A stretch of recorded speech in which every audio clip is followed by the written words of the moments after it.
Buenas tardes para todos.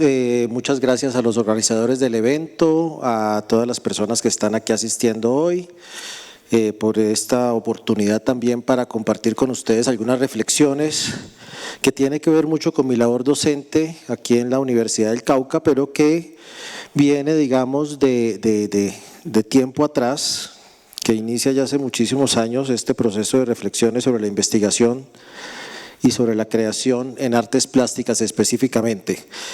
Inicia siendo profesor de una generación muy linda, maravillosa de estudiantes del Instituto Departamental de Bellas Artes de Cali.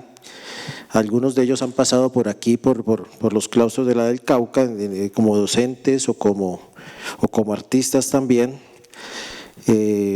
más o menos hacia los años 90, mediados de los 90, cuando me enfrentaba inicialmente al problema de cómo generar en mis estudiantes, en ese momento del taller de dibujo, procesos de investigación, pensando que la práctica artística no es una mera práctica, sino que la práctica artística es una praxis, es algo que involucra además una serie de reflexiones, de indagaciones, de inquietudes que hacen parte de ese proceso creativo y que muchas veces no se reconoce.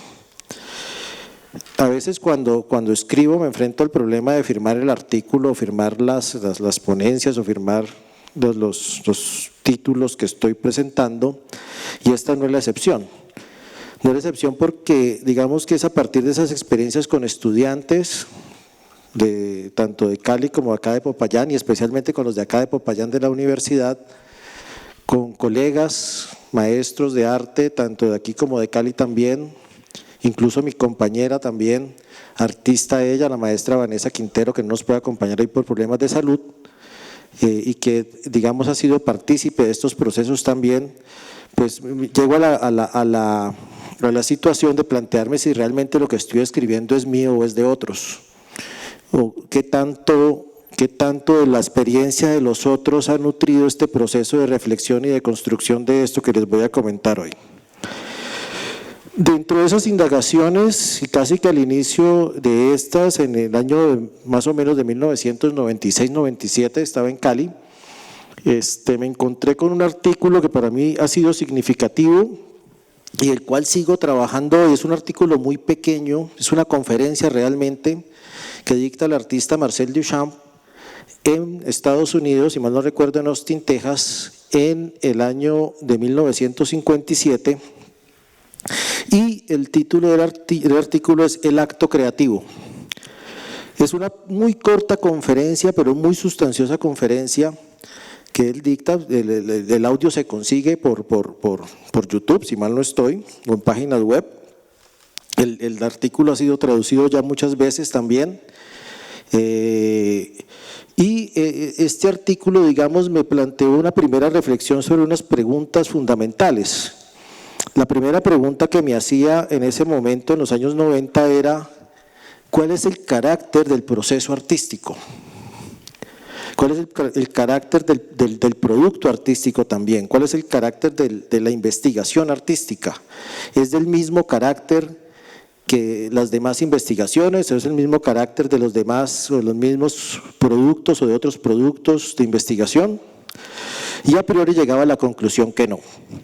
Me encontré más o menos también por esas épocas, pero acá en la biblioteca de la universidad, un documento que también para mí fue fundamental, que fue el breviario de estética de Benedetto Croce.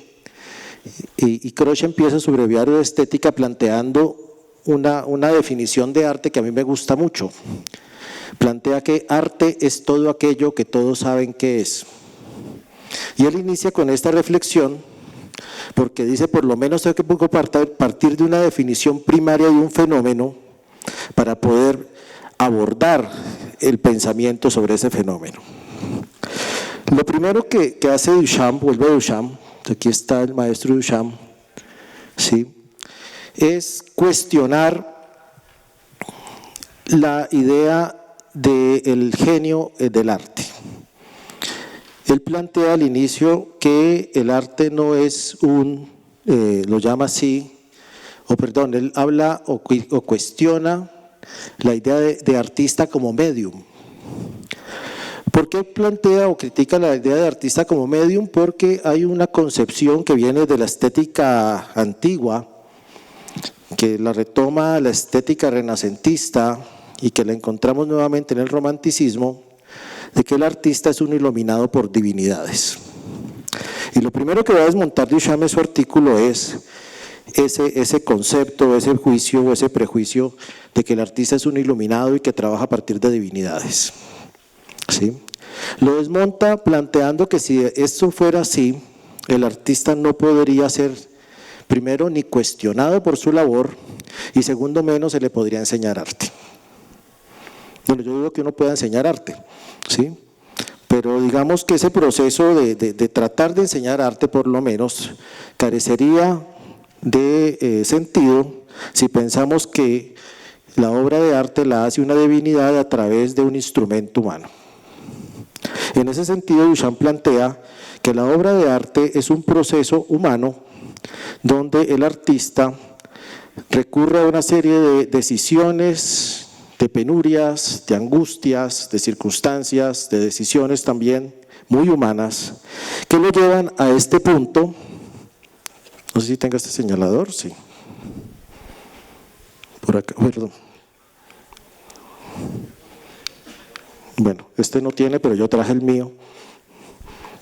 Trabajemos con el mío. No se ve tampoco, está muy iluminado esto. Yo traje este punto maravilloso de la producción artística.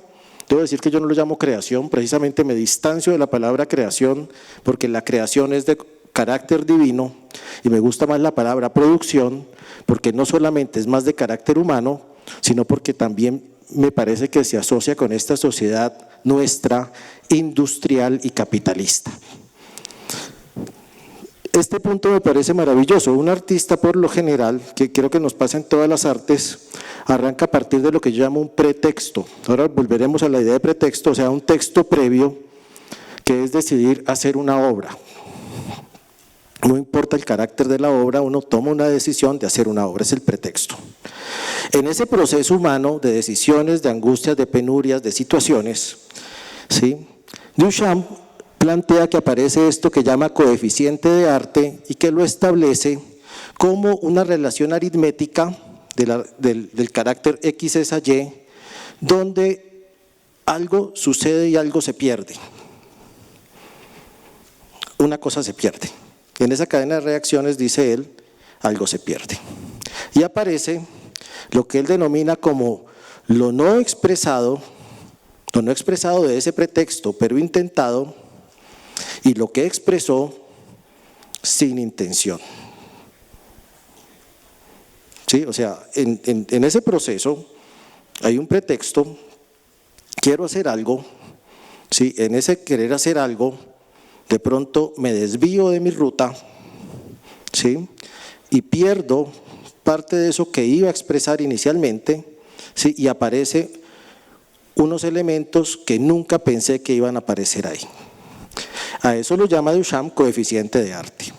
Yo tomo ese coeficiente de arte como un elemento, digamos, característico de lo artístico y que nos plantea una zona indeterminada o una zona de incertidumbre de lo artístico donde cabe perfectamente lo que podríamos llamar lo poético, lo que escapa de las lógicas, lo que escapa de la razón, lo que escapa del determinismo, lo que escapa de lo que quiero hacer y que termino no haciendo. En ese sentido, el carácter de esa obra de arte escaparía a lo que entendemos tradicionalmente como investigación, o por lo menos en los procesos tradicionales que se plantea la investigación, ¿sí? Porque aparece vinculado a ese coeficiente de arte en términos de lo indeterminado o en términos de lo incierto, como característica fundamental de lo artístico. Lo segundo, o parte también de esos planteamientos iniciales de Duchamp, y un poco antes, perdón, del coeficiente de arte, es que Duchamp dice que el acto creativo tiene dos actores realmente, al productor de la obra y al público o al espectador de la obra, ¿sí? Y esto lo quiero también integrar porque por lo general pensamos que el acto creativo o el acto productivo artístico es solamente de la esfera del creador o del productor. Y hay una labor muy importante, ¿sí? Incluso Duchamp lo plantea como refinar el azúcar de la melaza, así lo plantea. Yo siempre digo que Duchamp creo que era vallecaucano porque lo plantea en términos azucareros, o sea, refinar el azúcar de la melaza, eso es lo que hace el espectador, ¿sí?, de la obra de arte. Allí el acto creativo sería completo y es precisamente el espectador, no el artista. Incluso hay unas frases muy dramáticas de Duchamp en esa pequeña conferencia. Plantea, por ejemplo, que el artista podrá gritar desde todos los tejados que es un gran artista, pero solamente es el público el que le va a dar realmente su peso en la escala social y su valor social. También distanciándose, y me parece muy interesante, de los valores, lo que podríamos llamar un valor artístico o un valor estético.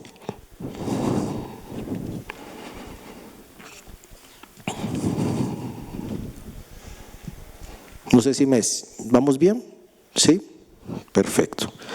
Ese pretexto del cual se distancia en el proceso creativo me llevó a plantear más adelante la diferencia, no lo tengo aquí pero vamos a entrar por acá, entre lo que sería, y básicamente en eso quiero como plantear esta presentación, la diferencia entre tema y problema de investigación. Vamos a ver por qué.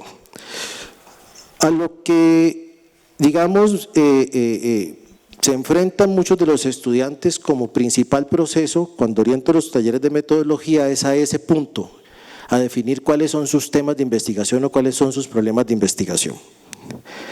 Para eso utilizo unos instrumentos metodológicos, luego de hacer una revisión, digamos, de portafolios de los estudiantes de artes plásticas.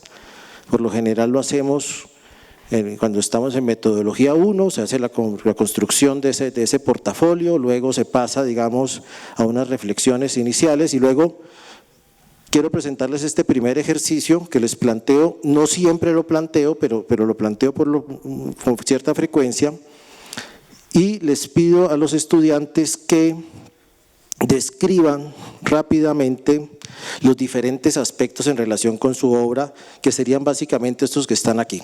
Sí, las cualidades internas de la obra, la historia del arte, la filosofía o la parte del componente filosófico, psicológico, científico, tecnológico, político, económico, social, cultural, vida del artista y otro. Hay unos condicionamientos para entrar en este ejercicio y en el segundo ejercicio que les voy a presentar más adelante, enseguida.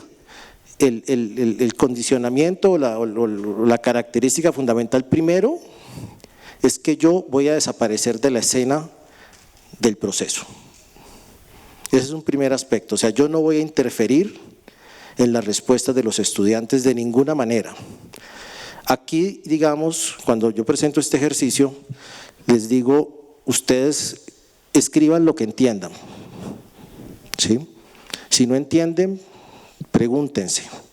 No le pregunten a nadie más, porque la idea es que cada estudiante de manera autónoma lo haga esa reflexión, ¿sí?, y escriba de cada uno máximo 2 renglones, obligatoriamente de cada uno máximo 2 renglones. Eso está basado en una idea que tiene Italo Calvino en su libro de las 6 propuestas para el próximo milenio. Yo siempre lo asocio con la multiplicidad, pero creo que está en la levedad. Son los capítulos casi que finales del libro, donde plantea que el conocimiento es como una red. Entonces, por eso, digamos, tienen que asociarse, acercarse a esa red lo máximo posible. Lo segundo que van a hacer los estudiantes, después de responder esto, cada uno, dependiendo de lo que entienda, sin preguntarle a nadie, ¿sí?, y sin que el profesor intervenga más allá en la explicación del ejercicio, sin determinar qué es lo que es cada cosa, es realizar una matriz de comparación cuantitativa de esas respuestas a su saber y entender cada estudiante.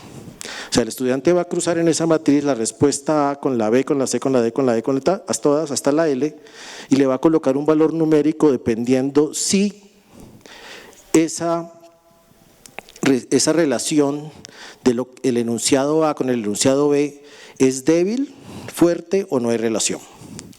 En el caso de que sea débil, el factor es 1 o el número es 1, colocándolo en la casilla. Si la relación es fuerte es 2 y si no hay relación es 0. Y al final, en la última columna, suman esas respuestas. Esos son valores numéricos. Este ejercicio no es un ejercicio definitivo, sino que nos permiten abordar ya, primero, un cuestionamiento sobre los propios procesos de los estudiantes y segundo, acercarnos a cierta determinación de cuáles son los intereses generales de cada estudiante. Esto se socializa en grupo, se comenta y básicamente, y me devuelvo a la pregunta anterior, al ejercicio anterior, las preguntas se dividen en dos partes. Los tres primeros componentes, los tres primeros aspectos son inherentes al proceso de investigación artístico. En el caso de las artes plásticas, o sea, las cualidades internas de las obras, la historia del arte y lo filosófico deberían estar con una representatividad en el proceso de investigación-creación y los que continúan de la D a la L los denominamos aspectos temáticos, que podrían incluso considerarse a veces de segundo orden en el proceso de investigación-creación. Lo importante, como digo, no son estos ejercicios, lo importante son los análisis posteriores que se van a hacer de los mismos. Y aquí regreso a la conferencia de Duchamp. Duchamp tiene esta cita que me llama mucho la atención, ¿sí? Es una cita de T.S. Eliot, que dice: mientras más perfecto el artista, más completamente separados en él estarán el hombre que sufre y la mente que crea, más perfectamente digerirá y traducirá las pasiones que son sus materiales. Esta cita la asocio con otra, de otro autor, lo tengo acá más adelante, Edmund Burke, un filósofo irlandés del siglo XVIII, que escribe un tratado sobre lo bello y lo sublime antes de Kant. Me gusta mucho Burke porque Burke trabaja desde el dolor, el horror, la muerte, la enfermedad, la idea de lo sublime. Esos son, digamos, como elementos de análisis, pero algo que plantea Burke y que lo asocio con la cita de Duchamp y también con una cita que no alcanzo a hacer ahora por tiempo de Ortega y Gasset, en la deshumanización del arte, ¿sí? Es trabajar a ciertas distancias para poder comprender, para poder acercarse a ciertos fenómenos y sentir cierto placer, cierto extraño placer que tenemos cuando nos enfrentamos a situaciones que nos conmueven. Estos elementos nos sirven para analizar esas gráficas, esos resultados. Si los resultados numéricos pasan a ser después verbales, cada estudiante debe escribir un pequeño texto a partir de sus respuestas, ya después de haber determinado cuáles son las más importantes y cuáles son las menos importantes, ¿sí? Y entramos en los análisis. En los análisis no tengo ningún ejemplo aquí de texto al respecto, no tengo ninguna, pero básicamente les resumo las respuestas por lo general, cómo se hacen esos análisis. Miramos las palabras, ¿sí? ¿Qué palabras se repiten? ¿Qué palabras hacen ruido? ¿Qué palabras, digamos, se vuelven problemáticas dentro del proceso del estudiante? Y preguntamos sobre esas palabras, ¿sí? ¿Por qué esa palabra? El sinónimo o los sinónimos que puedan tener esas palabras y de pronto son más significativos para el estudiante. Esto lo hacemos uno a uno, pero en grupo, ¿sí? Y luego de eso preguntamos por los antónimos de esas palabras, o sea, ¿qué sería lo contrario a eso que está planteándose ahí? Ya este proceso de verbalización, de asumir qué es lo que está ahí detrás, porque vuelvo, insisto y regreso a lo que planteaba al inicio, no se trata de lo que creo que estoy haciendo, se trata de lo que dejé de hacer y de lo que hice y no pretendía hacerlo. Y la cuestión entonces, por eso no es quedarse en el ejercicio y qué es lo que estamos diciendo, es indagar dentro de ese ejercicio qué hay detrás, qué es lo que puede, digamos, generar o sugerir o surgir de aquello que se está planteando. En este punto de análisis, la última vez que lo hicimos en clase, este semestre, les comentaba a mis estudiantes que perdí el cable de mi máquina de afeitar y que me demoré como una semana buscando el bendito cable de mi máquina de afeitar.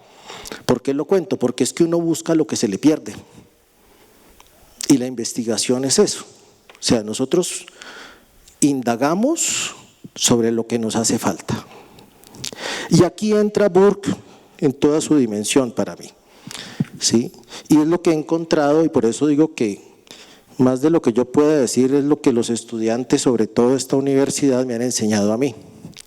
Lo que ellos indagan es sobre sus traumas, sobre sus procesos de duelo, sobre sus circunstancias difíciles, sobre sus situaciones violentas, sobre aquellas cosas que los molestan, les perturban, les duelen. Allá aparecen los temas recurrentes. Los temas recurrentes son identidad, territorio, memoria, ¿sí? Vida, muerte. Y allí es donde entramos a mirar que no es lo que se dice, sino lo que no se dice, lo que se vuelve significativo. Es cuando trabajan a cierta distancia donde afloran aquellas cosas que son realmente importantes. Muchas gracias.